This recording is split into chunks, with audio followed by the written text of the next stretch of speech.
কোনটা পরে, এটা তো টেস্টিং হচ্ছে, এটা টেস্টিং হচ্ছে। হ্যাঁ, হবে, টেস্টিং। এটা আগে স্যার আগে দেখে নিচ্ছি হ্যাঁ, দেখে কিভাবে নিচ্ছি, করতে তো হয়। টেস্টিং হচ্ছে, এটা কি করবো না আমরা যদি দেখা যায় করা করবো। তাহলে প্রথমে আমাদের ড্রয়িং করার পূর্বে আমাদের কি দেখার দরকার, কাপড়ের লেন্থ এবং উইথ, অর্থাৎ আমাদের মাপ অনুযায়ী কাপড়ের যতটা প্রয়োজন ততটা ঠিকঠাক আছে কিনা সেটা দেখে নিতে হবে। দেখে নেওয়ার পরে প্রথম কাপড় ভাঁজ করার, একটা কামিজের জন্য কাপড় ভাঁজ করার জন্য মেজারমেন্ট নিতে হবে, যেটা আমাদের কামিজের ঘের তৈরি হবে সেই অনুযায়ী কিন্তু আমাদের কাপড়টা ভাঁজ করতে হবে। তো সেই ভাঁজটা কিভাবে হবে, সেটা হবে ঘের, 28 ইঞ্চি ঘের আছে, 28 প্লাস 28কে আমরা ভাগ করলাম 2, এই 2 ভাগ করার পরে হলো 14 প্লাস 1 15, তাহলে 15 ইঞ্চি আমাদের কাপড়টা ভাঁজ করতে হবে চওড়ার দিকে। এই 15 ইঞ্চি ভাঁজ করার পরে আমাদের ফার্স্ট মার্কিং হবে লম্বা, লম্বা আছে 46 প্লাস 1.5 ইঞ্চি নিচে ডাউন ফোল্ডিংয়ের জন্য রাখতে হবে, উপরে কাঁধি জয়েন করার জন্য 1/2 ইঞ্চি রাখতে হবে, তাহলে টোটাল হলো 2 ইঞ্চি, তাহলে 46 প্লাস 2 48, এটা হলো লেন্থ ক্যালকুলেশন। এই লেন্থ ক্যালকুলেশনের পরেই সেকেন্ড পার্টে আসবে ফুটের ক্যালকুলেশন।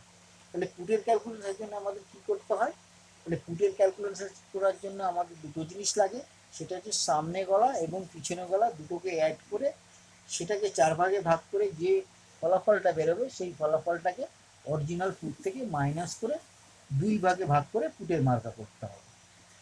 তাহলে এটা হলো 2 নম্বর পয়েন্ট ফুটের হিসাব। 3 নম্বর পয়েন্ট যেটা হবে যে মহড়া ভাগ। মহড়ার ভাগ বলতে আমরা কি বুঝি, মহড়ার ভাগ হচ্ছে আমাদের বডি মহড়াতে যে মাপের প্রয়োজন আছে সেই মাপটাকে ঠিক করার জন্য বডি মহড়ার ক্যালকুলেশন করতে হবে। তাহলে বডি মহড়ার ক্যালকুলেশনের জন্য কী দরকার, আপার ছাতি এই বিভাগ, আপার ছাতির এতে কি বলছে, আপার ছাতি হচ্ছে তার 45, এটাকে ভাগ করতে হয় কিভাবে না, 45 divided by 12 is equal to 3.34 inch, এটা হলো গলার ভাগ। ফুটের পরেই হয়ে গেল গলার ভাগ। এই গলার ভাগের পরে আমাদের কি আসবে, গলার ডিপ। এই গলার ডিপটা এয়ার স্টেজ গলার জন্য যে ডিপের প্রয়োজন সেই ডিপটা নেওয়া হলো, সেটা 6 ইঞ্চি ছিল, সেটা 6 ইঞ্চি ডিপ গলার ভাগ। সেকেন্ড সেকেন্ড কমপ্লিট হওয়ার পরে আমরা থার্ডে করলাম গলার ভাগ, ফোর্থে চলে যাচ্ছি আমরা আপার ছাতি, অর্থাৎ আপার ছাতি বি হয়ে গেল মরার ভাগে, আপার ছাতি সি, না আপার ছাতি থেকে 3টে ভাগ করে আমরা 3টে জিনিস পেয়ে থাকি। 1 নম্বরে হচ্ছে গলার ভাগ, 2 নম্বরে হচ্ছে মরার ভাগ, আর 3 নম্বরে হচ্ছে আপার ছাতির কমপ্লিট হিসাব।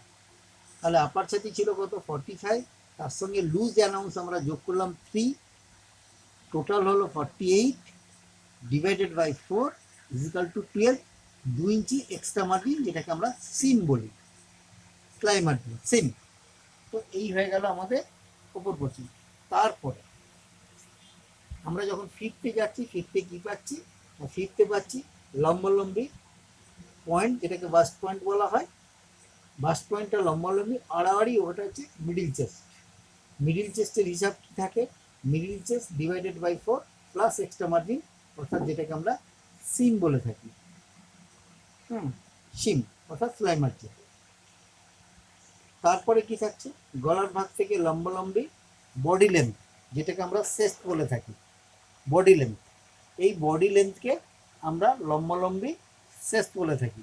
আর ওই মার্কার ওপরেই আড়াআড়ি যে মার্কাটা হবে সেটাকে বলা হয় কোমরের হিসাব, অর্থাৎ কোমর। তো এই কোমরের হিসাবটা কি হয়, কোমর যা থাকে তার সঙ্গে +2 যোগ করা হয়, ডিভাইডেড 4 করা হয় কোমরের মার্জিন, এক্সট্রা 2 ইঞ্চি সিম, অর্থাৎ যেটা এক্সট্রা মার্জিন রাখবে এখানেও রাখতে হবে। ঠিক শেষ থেকে 7 ইঞ্চি নিচে, এটা হচ্ছে হিপের ডিফারেন্স, কোমর থেকে হিপের ডিফারেন্স 7 ইঞ্চি, 7 ইঞ্চি। এই 7 ইঞ্চি লম্বালম্বি, এটা হলো হিপের মার্কা। আর আড়াআড়ি, এই আড়াআড়িটা হলো হিপের হিসাব।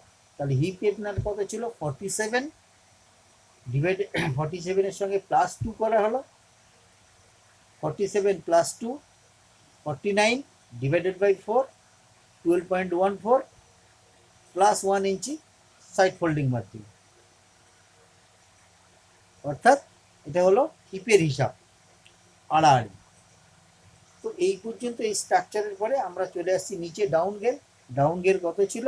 ডাউন গের ছিল 28 ডিভাইডেড বাই 2 14 প্লাস 1 15 আড়াআড়ি। তো এই হলো আমাদের ড্রয়িং প্র্যাকটিক্যাল এবং কাটিং প্র্যাকটিক্যাল।